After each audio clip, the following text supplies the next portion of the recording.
Hello, ladies and gentlemen. This is Taylor Jones. And do you have any idea what time it is? Well, if you don't, then prepare yourselves because it's going to be the coldest winter yet, as in season 6 of Cold Man's Winter. Hello, ladies and gentlemen. My name is Taylor Jones. And for those that's watching my YouTube series, Cold Man's Winter, thank you for stopping by. And also, I know what you're thinking. It's been a long time since you made that episode of Cold Man's Winter, so what's up? What's going on? Well, probably the same old shtick, as in work and not enough time. But due to the fact that I was thinking about what's going on in this society, because we have a lot of damages that's been done, and I'm starting to think that thinking about the wildfires that took out a lot of individuals' homes, especially from Malibu, California, and with a splash, a pinch of Hollywood, and even the ones that passed away from the fires. I send my condolences to all the Californians out there. So yeah, it's crazy. And also, when you're in Tennessee, you're dealing with a lot of snow. So it's like, wow, a lot of things are happening so fast. But because of what's going on, I decided to give you a long awaited episode 5 of Cold Man's Winter Season 6. But what do I want to talk about? Well, and of course, you can see I'm in my Sunday best because I just came to church earlier. So when it comes to talking about some real life topics, I want to talk about rumors. Yes, this episode 5, rumors.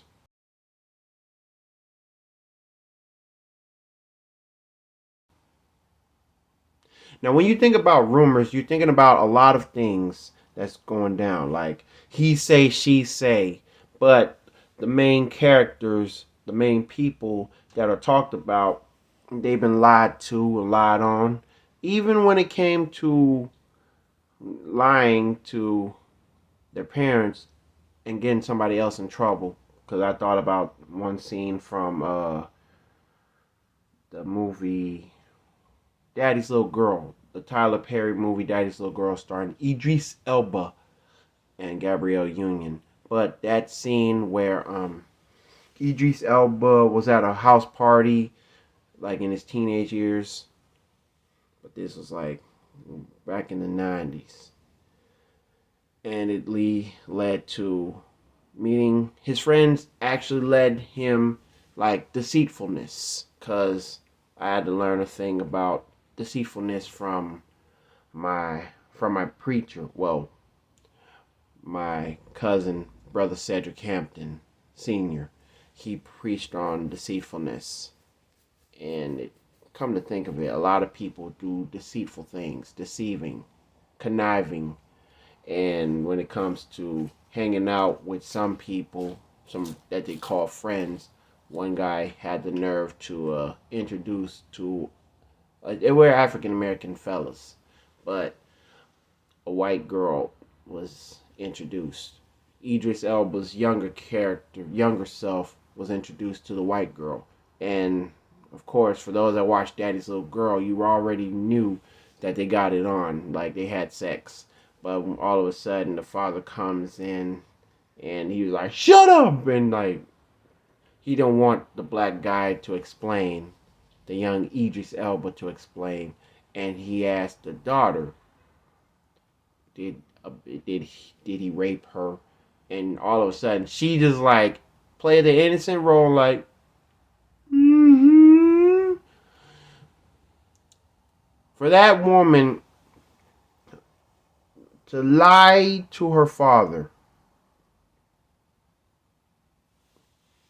because a lot of people have been dealing with bigotry, they ought to be ashamed. But it's like an old saying, nah, I ain't gonna say that. That's just off the charts. And for those that's wondering, what do you mean? What are you trying to say? Once you go black, you'll never go back. But that's kind of whack. But of course, it also gives like a perfect meaning of why rumors and or lies have been spreading around. It's like too much turmoil, too much deceitfulness, too much guilt, too much shame. And everybody wants to play the game of shame. You play the game, you be in a total shame, or as some people say, right, lifestyles of the rich and famous. But the Lost Boys said shameless. Lifestyles of the rich and shameless. Some die with the name, some die nameless.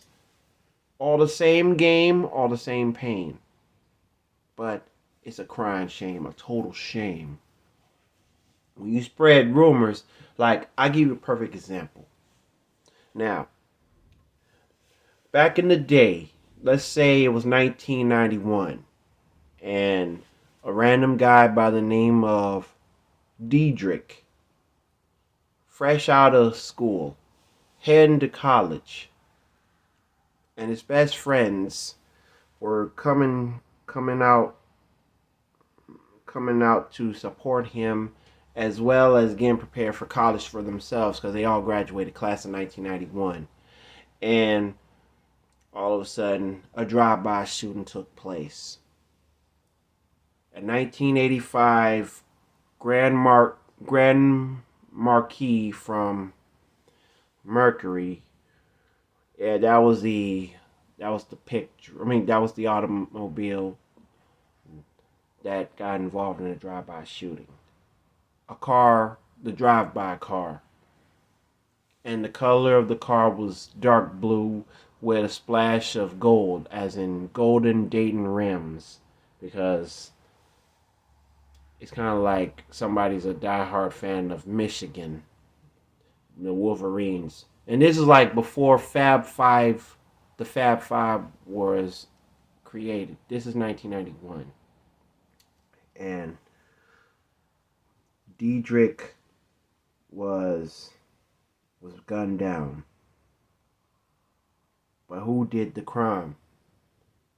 Somebody had to find out, and it took a couple of weeks to get through the situation, to lose a friend.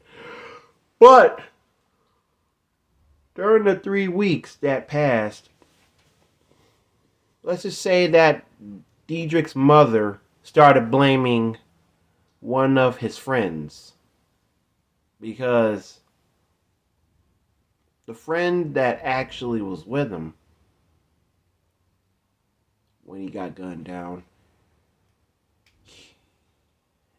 he stayed by his side, like held on to his body, his bloody body, while the other friends were like screaming, like telling somebody to call 911. And the other friend, they had to take pictures of the getaway car. But at the time, it was Polaroid pictures, as in shake it like a Polaroid picture. And yes, it was over the top how the suspect got away. But let me tell you that the suspect responsible for Diedrich's death happened to be the same person that actually gave Diedrich's mom some comfort and told exactly who was responsible for the death of her son Diedrich. And that was when the mother got mad at one of Diedrich's friends. Matter of fact, if I have to name some friends, it's best to name some friends to find out who are the friends. Who are the fictional friends you're talking about? Let's just say that Malone. Malone was the one that got blamed for Diedrich's murder. But Malone would never carry a gun. And Diedrich's mother got mad at him. Never to talk to her again. Never to even accept the apology. Never. As if he was up to no good. But the guy who took the pictures of the car, the Grand Marquis 1985, his name was Tyrone. Tyrone was the smartest one, and he found out exactly what went down. So after, well, of course, it would be a shame that Malone couldn't go to the funeral because Diedrich's mother don't want him around. She got mad at him for a crime that he didn't commit. And Tyrone was like, Malone, do you really have to fall for that Chicago Bull? Well, I have no choice. Something doesn't add up. But let's just say that another friend who's like, hey, somebody call 911 now. What would I name him? Richard. Richard is the outspoken one. Like, he's the leader of the crew. I mean, all black kids. Fresh out of high school. 17 and 18 years old. 1991. And all hell broke loose because Diedrich got shot. And Malone got blamed. Rumors been spreading that Malone was the one that pulled the trigger. Malone betrayed his own homeboy. But who's spreading the rumor? The suspect responsible for the dadgum drive-by. Some things don't add up, and rumors start to spread. It's kind of like bringing the Warriors in full effect. The Warriors. Who shot Cyrus? Warriors, come out and play. Yeah, like that. But even the police probably wanted Malone to give up. Otherwise, he'll end up joining Diedrich. So the cops, let's just say that the cops decided to handcuff him. Wait, what? He had no other choice. Malone had no other choice but to turn himself in just to shut up all the rumors. He had to face the facts that since he was blamed for a crime that he didn't commit, he has to turn himself in. Because if he stays around being deceived and full of guilt and depressed over this, then he's going to have to pay the price one way or another. It's either life or death. You know what I'm saying? It really ticked Richard off. And Tyrone too. Fresh out of high school. A crime has been committed. And a man was blamed. But he never had the gun. And even the police don't want to hear his stupid reasonings. They all think that it's all but excuses. Stupid racial profiling. Even Malone's mom and dad would be disappointed because they find out that this don't make any sense. And they try to settle it in court. But the court trial, it wasn't until June 1991. On a Friday afternoon, Malone, who spent a couple weeks in jail, dressed up in an orange convict jumpsuit. Testimonies were given out, and the judge was African American. Like, let's just say that the judge in the courtroom was similar, like, let's say that he resembled Judge Greg Mathis, but his name is Joseph Marshall, and he's not related to Thurgood Marshall. This is a fictional story, but to give you a real hint of what I mean when I'm talking about rumors, there were a lot of individuals pointing fingers at Malone. Malone wanted to say something, but he knew that he had to stay in order. Order in the court. Remember that?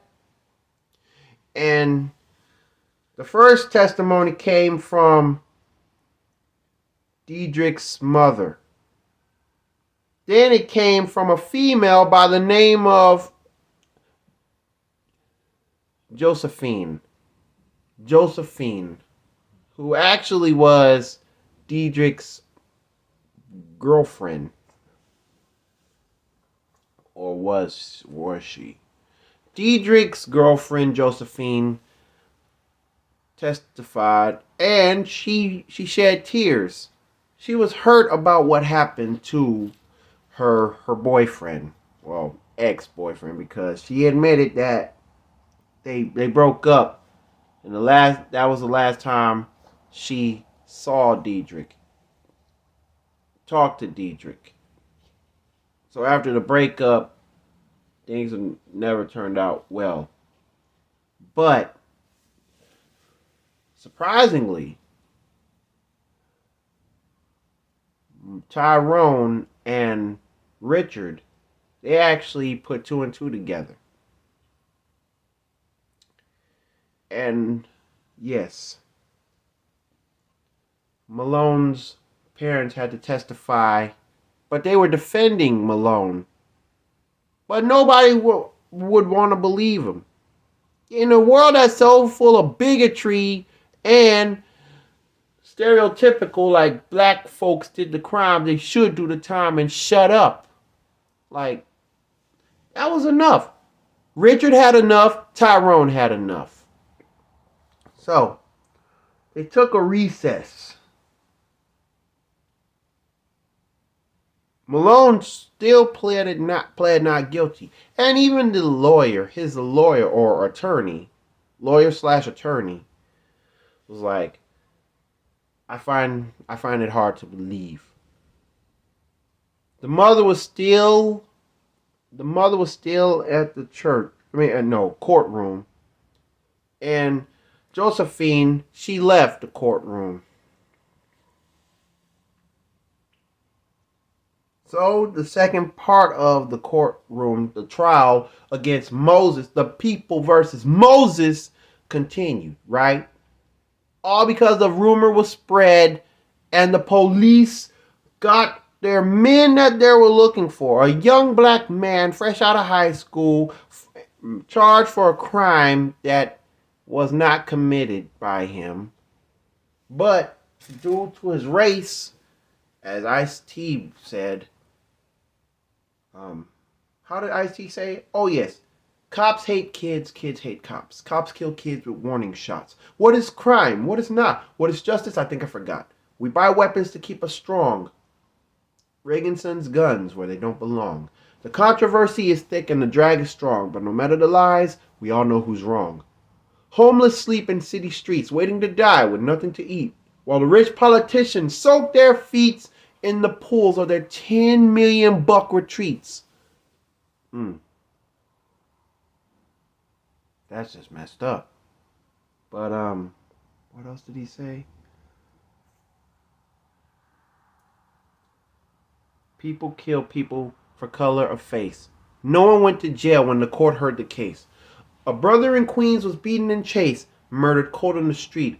A downright disgrace. Just because of his race, his life went to waste, and nobody went to jail when the court heard the case. Wait a minute. Wait, I messed that up. People kill people for color of face. No one had a clue. No one had a clue when the murder was placed. A brother in Queens was beaten and chased, murdered cold in the street, a dead gum, or a downright disgrace. Just because of his race, his life went to waste, and nobody went to jail when the court heard the case. Justice or corruption, it's all interlaced. How can you swallow this? I can't stand the taste. Squeeze the trigger. 1988.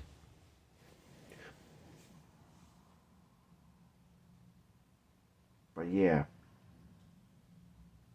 I just think that it was wrong because the mother of Diedrich still had hatred in her heart, and she's a black woman. hating on a black man, just like Don Cheadle's mother on the movie Crash got mad at Don Cheadle as if he killed Lorenz Tate. A cop out of uniform killed Lorenz Tate. And to make matters worse, Don Cheadle was disowned from the family. How dare... This is exactly the same thing that Malone was dealing with. He got mad hate from Diedrich's mother. A black woman. A black on black crime was done, but Malone ain't stupid. He never had a 9mm gat. Not a gun in his life. And now if he was tried, he would not even get himself a college, what do they call it? A chance to go to college. Let's just leave it at that. Yeah. But before Judge Marshall decided to ask the jury based on the statements, it turns out Tyrone and Richard, they had to put their 2 cents in and testify and defend Malone. But Tyrone testified first. He was asked a couple questions. He told the truth because we were sworn to tell the truth, the whole truth, and nothing but the truth. So help us God. And of course, Tyrone agreed. And he also kept some evidence. Polaroid pictures of what went down the night when Diedrich was murdered in a drive-by shooting. He explained the car, a 1985 dark blue Mercury Grand Marquis with golden Dayton rims. And it turns out he knew exactly what went down. He knew exactly what led to the drive-by. But Richard, on the other hand, he explained it more influentially that everybody started to raise their eyebrows. And not to mention, he also explained that when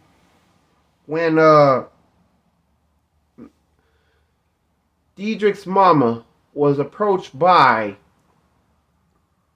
the suspect with confidence, like comfort and condolences, he explained that the reason why his mother, Diedrich's mother, is hating on Malone and accusing him was based on the fact that the suspect gave Diedrich's mom some weed.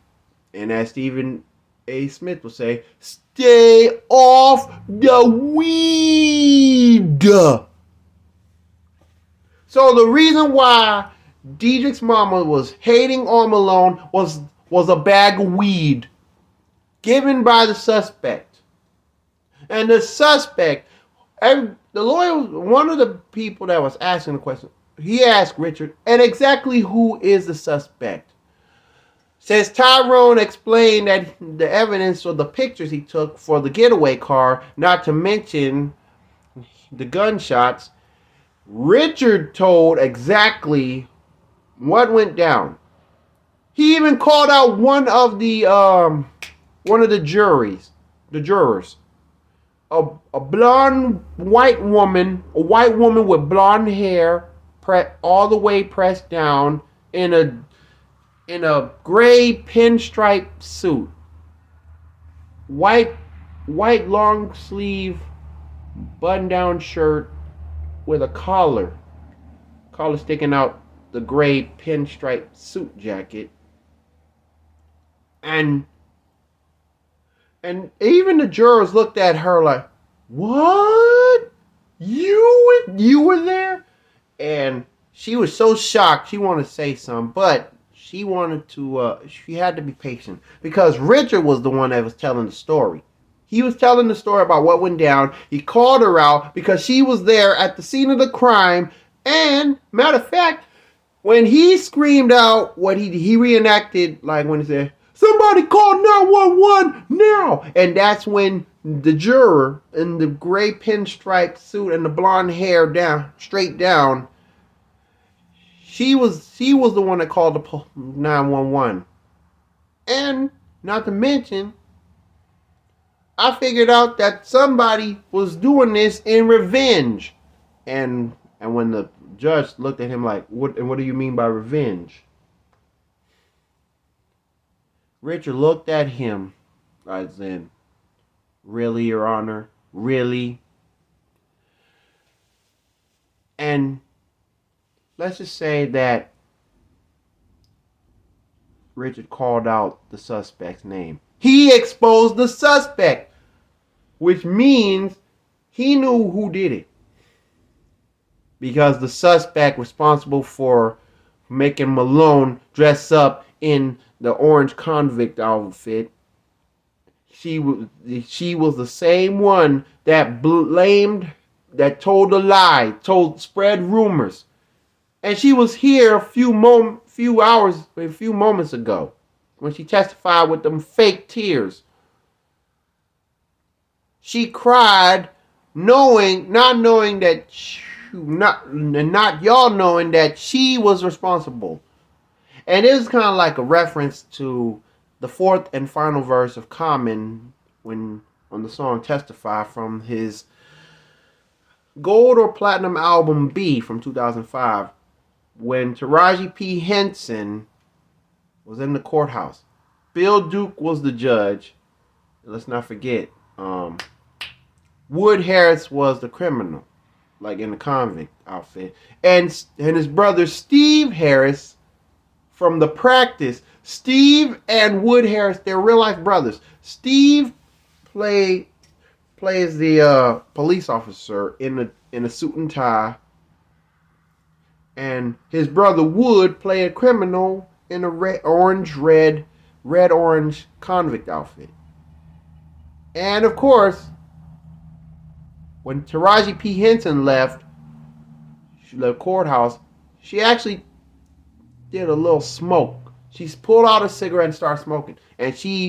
But then Steve Harris found out that during the interrogation, need a cigarette? I don't smoke. So she lied.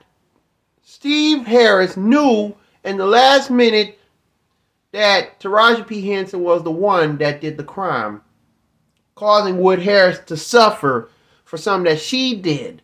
And when Steve Harris walked out of the courtroom, she was gone. Car gone.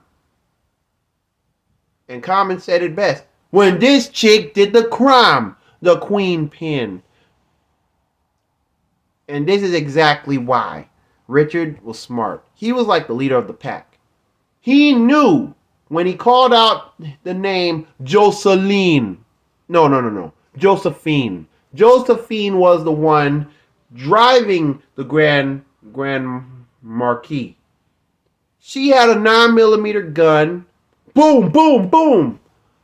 And she only did that because she wanted to get revenge for Diedrich breaking up with her. Because he found out that she was going crazy. Not 100% serious about the relationship. And of course, she was exposed for being with other men, other teenage kids around high school. Even the high school rivals. Like, she was an around the way girl for the wrong reason. And she became a gangster chick and killed her ex-boyfriend in retaliation for getting exposed and breaking up with her. So she was the one responsible for Diedrich's death. And she was responsible for causing Diedrich's mama to lash out at Moses. And not to mention, Richard, since he brought up the white lady, the juror, in one of the jurors, that she had to call 911 at the scene of the crime. Not to mention, he also brought up the fact that she lived right by, like, next door neighbor to the late Diedrich and his mother. And that's when the jury started looking at the white woman in the gray pinstripe suit and the blonde pressed hair, like, oh, you are so, you are so toast. Like, you better tell them the truth. They want to say something, like, but they're not. Even Malone looked at her. And he started whispering to the attorney, yo, it all makes sense now. It makes sense. She was there. And even the judge looked at her like, oh my gosh. Everybody wanted to speak out, but of course, since he's a judge, you got to remember, order in the court. So instead, they knew how to keep themselves in order. And when they spotted Richard doing all the talking, he and Tyrone got completely off the hook. And not to mention,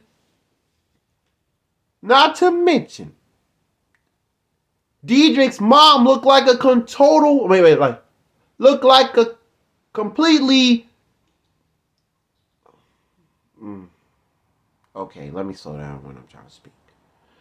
Diedrich's mom looked like a complete fool.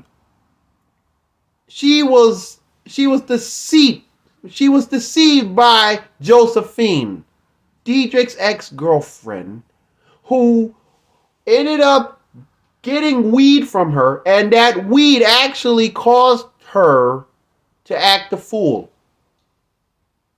To the fact that if ever Malone is out of them handcuffs and out of that orange convict outfit, she's going to have to do the right things. And also to get rid of the weed. And she started to realize, like, Richard actually knew about this. And Tyrone too. But Richard was the outspoken one. From a group of 4 black young men, boys to young men, to a group of 3. After the testimony was given by Richard.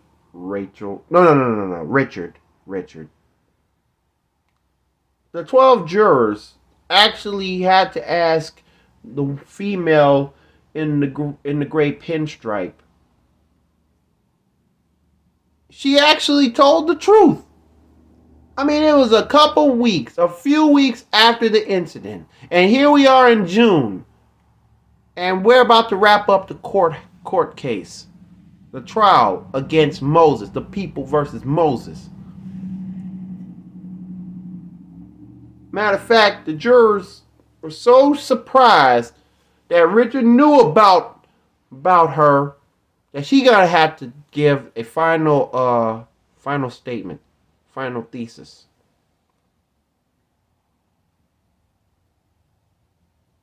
The final prediction, the verdict. And the woman that gave the verdict, because everybody else was shocked at her for being at the scene of the crime. Even Joseph Marshall, looked at her and said, "How do you find the defendant, Your Honor?" And even Diedrich's mother was shocked because she now remembers that, oh my gosh, he knows about my next door neighbor. She knows about the murder. She was there. I'm never smoking weed again. Like Diedrich's mom was about to panic, but like, but it was her conscience speaking for her. Knowing that the lie, the rumor that was spread around the neighborhood was about to be exposed. And even the cops found out that they made the biggest mistake of their lives, especially the ones that are in the courtroom. Mad at Moses. Like, thou shalt not pass. They're gonna be like this to, oh my gosh, what have I done? Racial profiling, that's what they did. 1991, fellas, ladies and gentlemen, actually. 1991. Your Honor, we have finally received the verdict, reached the verdict. And how do you rule? Your Honor, we find the man Malone not guilty. Very well. And it was all thanks to Malone's friends, Tyrone with the evidence, and Richard with the brain. So, 3 days later, after the trial, Malone was actually released from jail. Malone was released from jail. Not to mention, he was picked up by his friends. Even though they weren't riding in the car, they actually had held on to Malone's bike. They rode bikes. Richard, Tyrone, and Malone, they rode bicycles when they left the jail cell, the jail, whatever. So after getting released for a crime that was not committed, they're about to head straight to Diedrich's mom's house. But all of a sudden, the 1985 blue Grand Marquis with golden Dayton rims pulled up.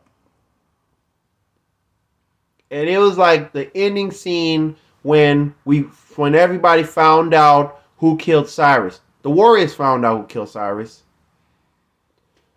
And it was Josephine. But this time she had a 12 gauge shotgun. Mad at every one of them, especially Richard and Tyrone, for snitching.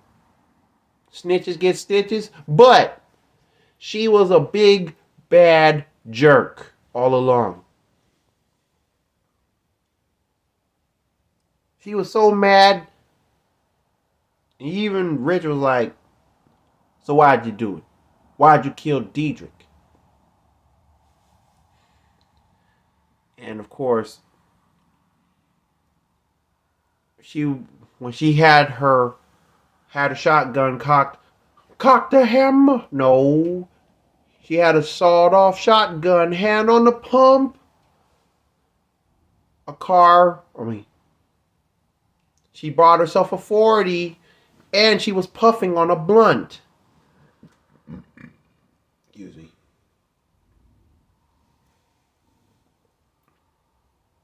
Moses stepped up front, because he knew he was about to get dumped. And of course, for those that's wondering if I was going to say this. Okay, say what, Taylor? Sawed-off shotgun, hand on the pump. She brought herself a 40, puffing on a blunt. Moses stood out, because he's about to get dumped. La la la la la la la la. But before that happened,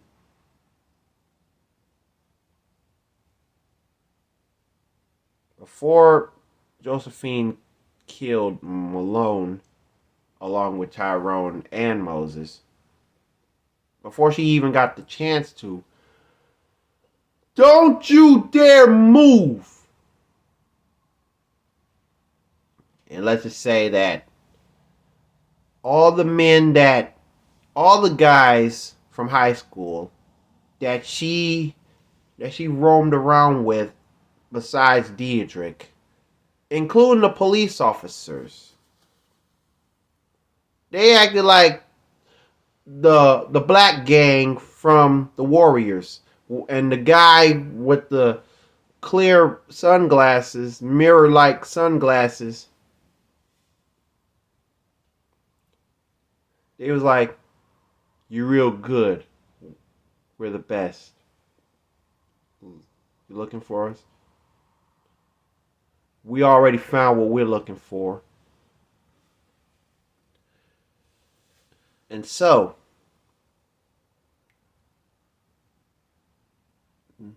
all the guys, including the high school rivals, stood looking at Josephine with a shotgun. And the police was there too. The police officers, the men that she fooled around with, especially, matter of fact, the whole crowd that she spread the rumors about Malone killing his homeboy Diedrich when he was not driving the Grand Marquis. They spotted the Grand Marquis. They came straight to her. And one of the police officers said, "Gentlemen, if you will." Oh, and Malone, "We're really sorry for racial profiling and arresting you for something that you didn't commit. All is forgiven, officer." So they all rode their bikes. Richard, Tyrone, and Malone, they rode their bikes. And everybody, the whole town, from the high school fellas she fooled around with, the cops, and even the people that got the word on the streets or the rumors, they got close to her. And she screamed, "No!"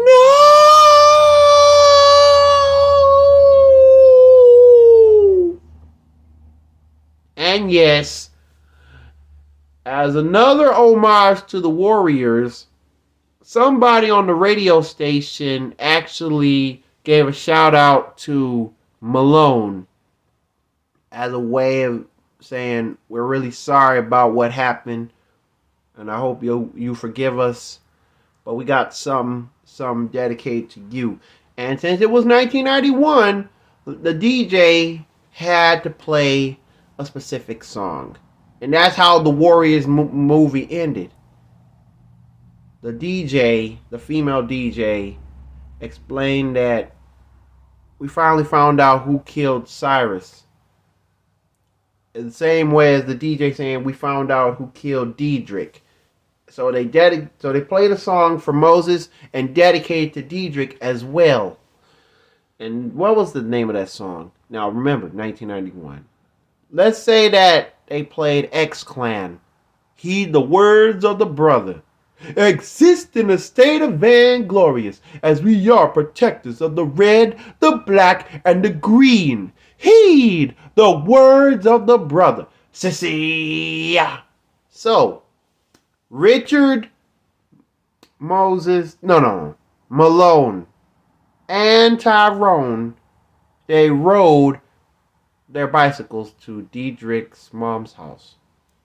And Diedrich's mom was so happy to see him, especially Moses, that she welcomed him with open arms. 2 arms, holding his neck like a pole to prevent herself from being sucked away by a tornado. And she was so happy to see him, and at the same time she wanted to get get her apology out the way. Forget all the things that I've said. I should have known that it was Josephine. I mean, if it wasn't for your friends Tyrone with the evidence and Richard to explain what went down, I wouldn't think that you would have done this to my son. I forgive you.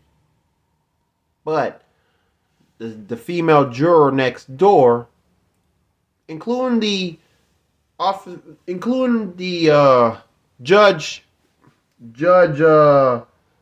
Marshall, they actually were very pleased and to stop them before they get away. But they just arrived, so they comforted him, and they all had like a barbecue, based on the fact that everything is back to normal. And as for Josephine for killing her ex-boyfriend Diedrich, she ended up being the talk of the town, and of course most hated by all because of her gossips and her rumors. And based on the old 80s song Rumors by the Timex Club, the Timex Social Club, whatever the band name was, one of the members was murdered in 92, but the other member, he sung the chorus of I Got Five on it for the Loonies in 95. Next time when it comes to rumors, it is best to shoot to kill. Whoa. I could just sing the chorus when it's like, look at all these rumors surrounding me every day. Just need some time to get away from all these rumors. I can't take it no more. That's why my best friend said, that's why I never leave the girl next door. Stop spreading these rumors around. Stop spreading the lies. But based on that fictional story, because of a real life topic, I feel like it's best to stop telling lies. Stop spreading the rumors. Stop faking the funk. Who are you trying to impress? Your friends? Would God be pleased for spreading lies? No. But this is one thing that you all have to learn. People be making lies about others through jealousy and or just because they're haters, player haters. Why you wanna play a hate on me? Just because I got a lot of money doesn't mean you have to be like that. I'm just an ordinary human being just like you, and all you want to do is get me for my riches. As if I never helped you. That's a bad move. So Josephine, the fictional character Josephine, had to learn things the hard way. And she was sentenced to life. Just for one murder? No. For being involved with drugs and to make somewhat of like a conspiracy theory, but it wasn't. She was just lying.